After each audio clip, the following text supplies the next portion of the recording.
नीना और रोहन, एक newlywed couple, Mauritius के पुराने बंगले में अपने जीवन की नई शुरुआत करने आते हैं। यह बंगला समुद्र के पास एक सुनसान इलाके में स्थित है। पहली नजर में यह बंगला अपने विशाल आकार और पुरानी वास्तुकला के कारण आकर्षक लगता है। चारों ओर बड़े बड़े पेड़ों और जंगलों से घिरे इस बंगले में एक रहस्यमय शांति है। बंगले की दीवारों पर पुराने समय की तस्वीरें लगी हुई हैं, जिनमें अजीब लोगों के चेहरे बने हुए हैं। नीना को इन तस्वीरों से अजीब सा असहज महसूस होता है, लेकिन वह इस बात को नजरअंदाज कर देती है। पहली ही रात नीना को नींद में अजीब अजीब आवाजें सुनाई देने लगती हैं। खिड़की से आती ठंडी हवा और पत्तों की सरसराहट में उसे ऐसा महसूस होता है जैसे कोई नीचे स्टोर रूम से आवाजें निकाल रहा हो। जब वह उठकर खिड़की से बाहर देखती है तो वहाँ कोई नहीं होता। वह इसे अपनी थकान का नतीजा मानती है और रोहन को नहीं बताती, लेकिन उसे नींद नहीं आती और वह पूरी रात बेचैन रहती है। कुछ दिनों बाद एक ठंडी और शांत दोपहर में नीना को अचानक याद आता है कि उन्होंने बंगले के नीचे बने स्टोर रूम को अब तक नहीं देखा है। घर के बाकी हिस्सों में थोड़ी सजावट और सफाई के बाद अब उसे इस पुराने स्टोर रूम की जांच करने का ख्याल आता है।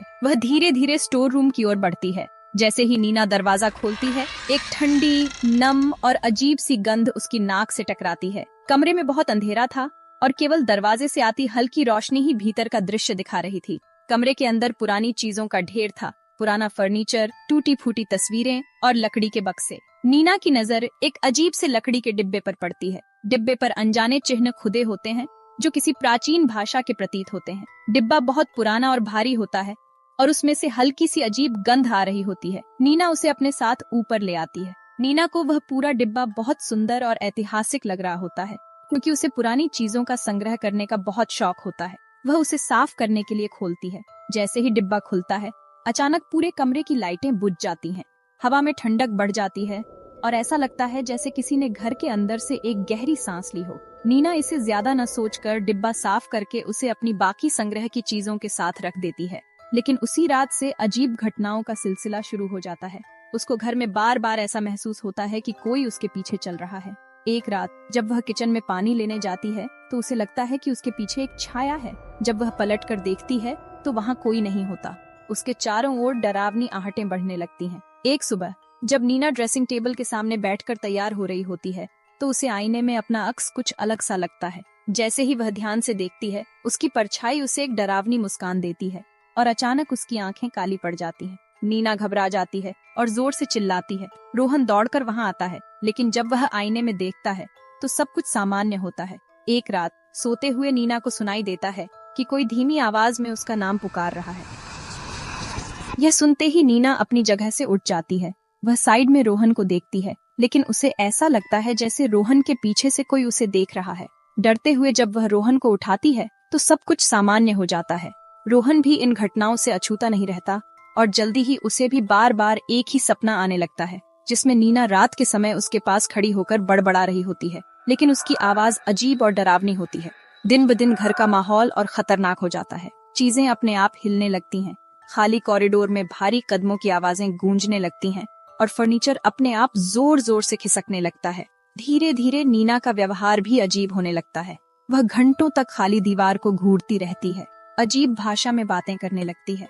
उसकी आवाज भारी और डरावनी हो जाती है और वह अपने खून से दीवारों पर अजीब से निशान बनाने लगती है। एक बार रोहन उसे अंधेरे में बैठे पागलों की तरह हंसते हुए देखता है। उसके हाथ में एक बड़ा चाकू होता है। जब रोहन उसे बुलाता है तो वह अचानक उसकी ओर पलटती है। उसकी आंखें पूरी तरह काली हो जाती हैं। इस घटना के बाद रोहन फादर मैथ्यू नाम के एक स्थानीय पादरी से मदद मांगता है। फादर मैथ्यू डिब्बा देखकर घबरा जाते हैं और बताते हैं कि यह एक डिब्बुक बॉक्स है। ये एक प्राचीन यहूदी बॉक्स है जिसे दुष्ट आत्माओं को कैद करने के लिए बनाया गया था, लेकिन नीना ने इसे खोलकर गलती से उस आत्मा को आजाद कर दिया है और अब उसने नीना के शरीर को अपना ठिकाना बना लिया है। फादर मैथ्यू तुरंत रब्बी जोसेफ को बुलाते हैं, जो एक यहूदी भूत भगाने वाला है। वे एक खतरनाक अनुष्ठान शुरू करते हैं जिसका उद्देश्य उस आत्मा को फिर से बॉक्स में कैद करना होता है। जैसे ही अनुष्ठान शुरू होता है, पूरा बंगला अजीब घटनाओं से भर उठता है। भारी चीजें हवा में उड़ने लगती हैं, खिड़कियां खुद ब खुद टूट जाती हैं और कमरे की दीवारों पर खून से अजीब से निशान उभरने लगते हैं।